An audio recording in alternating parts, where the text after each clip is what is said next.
Hello student, आप कैसे हैं? उम्मीद रखते हैं कि आप बिल्कुल अच्छे ही होंगे। आज जो है मैं नेक्स्ट वीडियो के बारे में बताने जा रहे हैं। अर्थमेटिक प्रोग्रेशंस कंसेप्ट के वो क्लियर करेंगे। इसमें हम पहले आप अर्थमेटिक प्रोग्रेशन का मतलब छोटे में एफपी, अधिकतर पेपर में अर्थमेटिक न लिखकर एफपी ही लिखा जाता है। एफपी का मतलब होता है अनुक्रम में लगातार बढ़ते जाना, सेम बाय सेम। दूसरी एक छोटी सी डिफिनेशन के अंतर्गत मैं स्पष्ट क्लियर करते हैं कि सीक्वेंस ऑफ द नंबर्स का मतलब होता है अनुक्रम संख्या, जो कि यह एक नियत स्थिर है, फिक्स है, और इसके अंदर जो होते हैं कॉमन डिफरेंस का मतलब होता है साध अंतर, माने दोनों के अंतर होता है के बीच। लेकिन यह हमेशा दो के बीच हमेशा कौन से जो नंबर्स होते हैं, लगातार संख्या जो होते हैं वह सेम आता है, जिसको हम कॉमन डिफरेंस के रूप में भी जाना जाता है। और इस प्रकार की परिपूर्णता को हम एफपी कहते हैं। अगर यदि एफपी को एग्जाम्पल लिया जाता है 3, 6, 9, 12, सो डॉट काफी है। अब रही बात इसमें से कि हम कॉमन डिफरेंस पहले में अनुक्रम या मेरा अनुक्रम सेकंड से अनुक्रम, इसकी में जो होते हैं यह हमारी कॉमन डिफरेंस।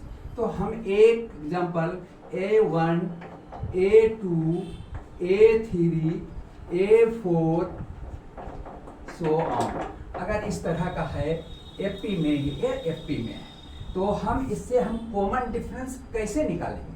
कॉमन डिफरेंस निकालेंगे हमेशा ऐसे A2 माइनस A1, यह जो होगा D के वैल्यू होगा। D का मतलब हुआ कॉमन डिफरेंस, और A3 और A2 यह हुआ D। यह जब भी किसी भी एफपी का नियम है कि अगर यदि सेम डी आता है तभी वह एफपी में कहला सकता है। अगर यदि सेम नहीं आ रहा है दोनों के डिफरेंस तो वह एफपी नहीं कहलाता है।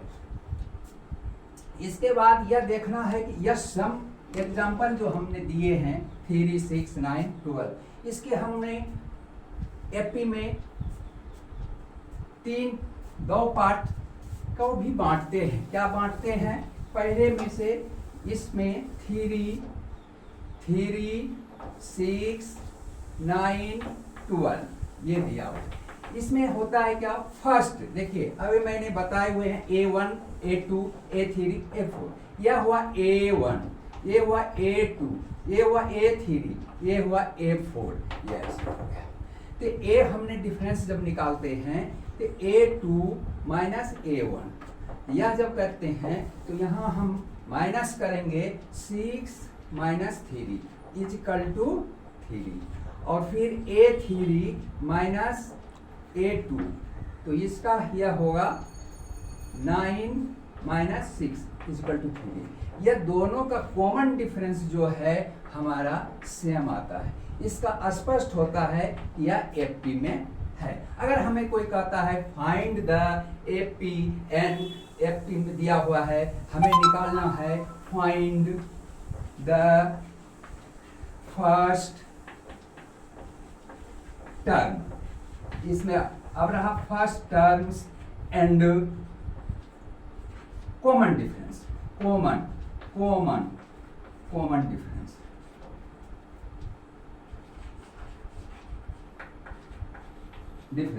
Common difference. अगर यह क्वेश्चन इस तरह का है हमारे पास तो हमें फर्स्ट टर्म क्या हो जाएगा? इसमें 3 जो पहले से शुरू होता है वो फर्स्ट टर्म कहलाता है, और जो कि कॉमन होता है, कॉमन का मतलब ये हुआ कि जो इस फार्मूले के द्वारा घटकर जो डी आता है वह हमारा कॉमन डिफरेंस कहलाता है। अगर इस तरह का कोई चीज टर्म कहते हैं, अगर यदि कोई भी फार्मूला है 4, 6, 8, 10 ऐसे दिया हुआ है। अगर इसे हमें कौन फर्स्ट टर्म या फर्स्ट टर्म हो गया, फर्स्ट टर्म यह फर्स्ट टर्म जो हो गया 4 हो गया, और कॉमन डिफरेंस में निकाल करके दिखाना होगा कि a2 minus a1 6 minus 4 is equal to 2। तो मेरा 2 जो है 2 कॉमन डिफरेंस हो गया, d हो गया। इस तरह से मैं किसी भी सम को सॉल्व कर सकते हैं। कोई भी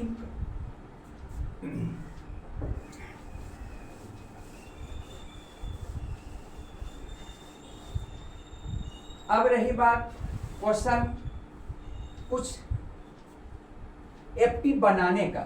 अब हम एक चीज और इसमें बता दें पहले, एफपी सेंटेंस हमको बनाना है। अब हमको कोई कह दिया कि 3 टर्म तक एफपी बनावे, थर्ड टर्म्स तक हमें एफपी को फॉलो करना है। तो थर्ड टर्म तक अगर फॉलो करना है तो उसमें हमें अगर दिया रहते हैं तो उसकी पहले एक फार्मूले होते हैं। फार्मूला उसका फार्मूला ये होते हैं A plus D, A plus 2d, A plus 3d, A plus 4d, A plus 5d, so on. इस तरह से होते हैं। इस तरह से हम किसी भी टर्म को निकाल देते हैं। अब हमें एफपी में फाइंड द एफपी, कोई क्वेश्चन रहेगा फाइंड द एफपी मैंने एफपी बनाना है। इसका मतलब आर्थिक प्रोग्रेस बनाना है। इसमें आपको दिया हुआ रहेगा a बराबर 4 और d बराबर 2। अब ये 2 दिए हैं, हमको एफपी बनाना है कितने टर्म तक, 3 टर्म तक, 3 टर्म तक, 3 टर्म्स तक, मैंने 3 पद तक। अगर हम 3 पद तक हम निकालते हैं, 3 पद तक एफपी फाइंड करते हैं। एफपी में फाइंड द एफपी फाइंड करो 3 टर्म तक। अगर हमें फॉलोइंग क्वेश्चन में दिया हुआ है a बराबर 4 और d बराबर 2, तो इस फार्मूले के अनुसार, अकॉर्डिंग टू योर फार्मूला के अनुसार हम एफपी बनाते हैं। कैसे आप ये बता रहे हैं और आशा रखते हैं अच्छी तरह से समझाएंगे। नंबर 1 ए हमारा दिया हुआ है, एक टर्म हो गया।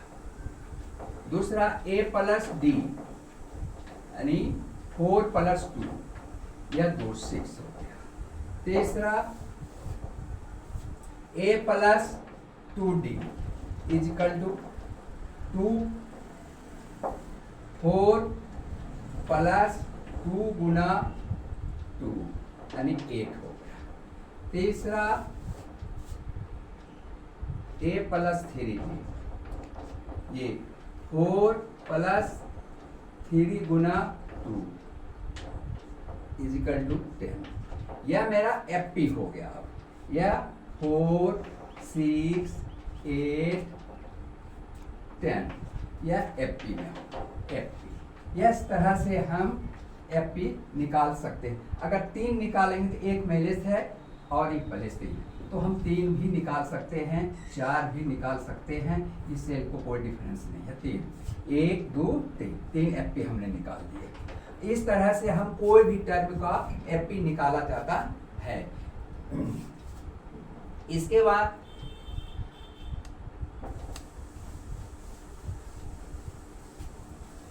इसमें अक्सर करके एग्जामिनेशन में, बोर्ड में, टेस्ट में एक क्वेश्चन जो है हमेशा अधिकतर blank fill in the blank करने के लिए आते रहता है। जैसे कि अगर मान लिया जाए क्वेश्चन 1 ये है, यह क्वेश्चन है हमारे, और इस क्वेश्चन को भरना है, एफपी है, यह एफपी में दिया हुआ है। अब इसे हमें फिलअप करना है। कैसे फिलअप करेंगे?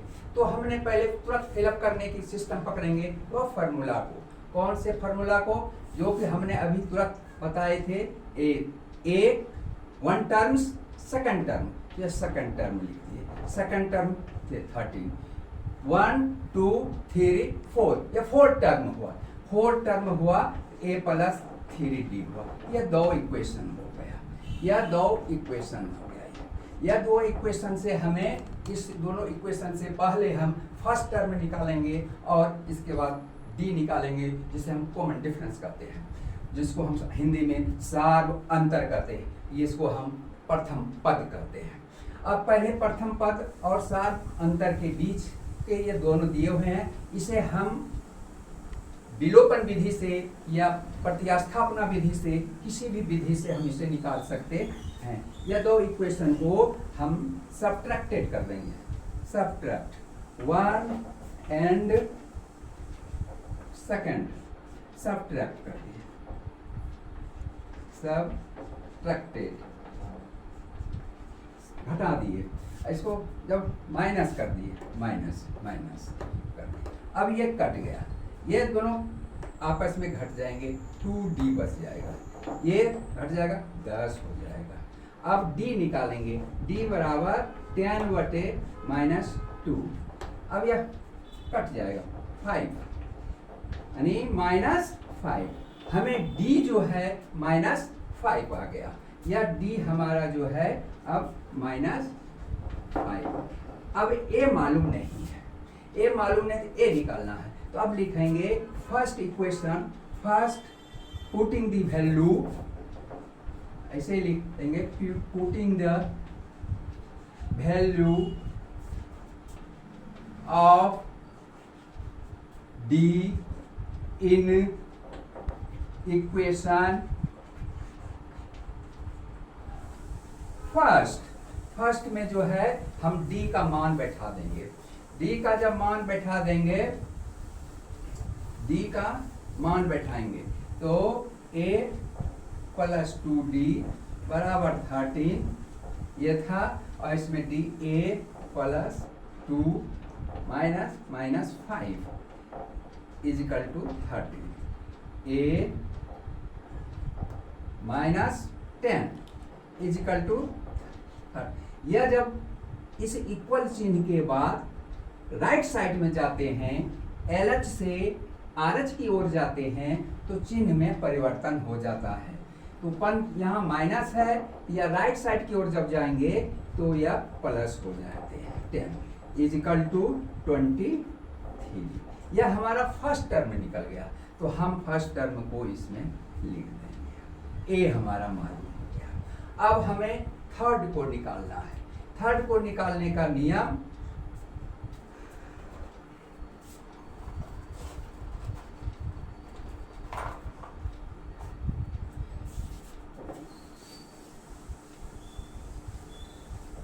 अब दो इक्वेशन निकल गया। अब थर्ड एक फार्मूला और बताए थे, a2 minus a1 equal to हम d, यह सूत्र बताए हुए, इस पर a है, a1 a2 दिया है, हम इसको माइनस कर देंगे, माइनस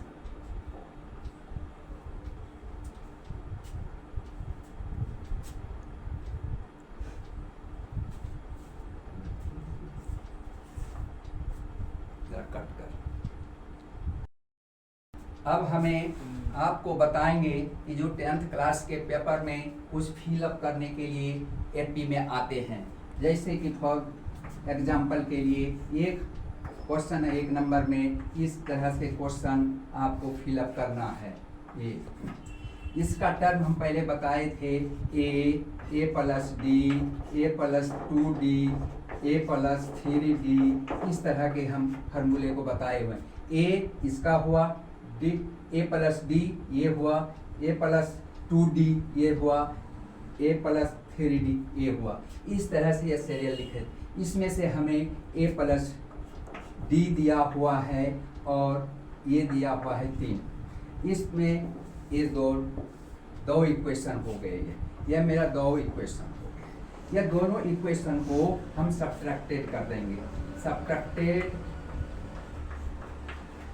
बाय 1 and 2, इसका चिन्ह बदल जाएगा, माइनस माइनस माइनस, ये कट गया, ये -2 d हुआ, ये हो गया 10, d बराबर 10 बटे -2 कट गया बराबर -5। यह हमें d निकल गया, यह d बराबर -5। अब हमें a निकालना है। a निकालने के लिए putting the value of equation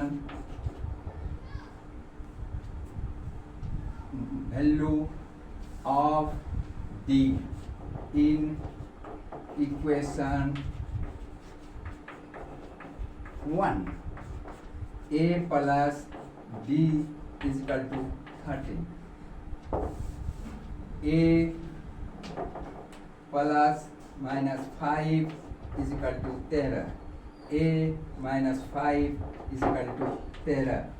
a यह जब उधर जाएंगे राइट साइड की ओर चिन्ह बदल जाती है, +5 इज इक्वल टू 18। ये हमारा 18 ये निकल गया, यह मेरा 18 निकल गया। यह हमारा दिया हुआ है, इसका अभी हम बताए थे सीरियल से, तो यह जो है a + 2d, ये जो है मेरा थर्ड टर्म का होता है।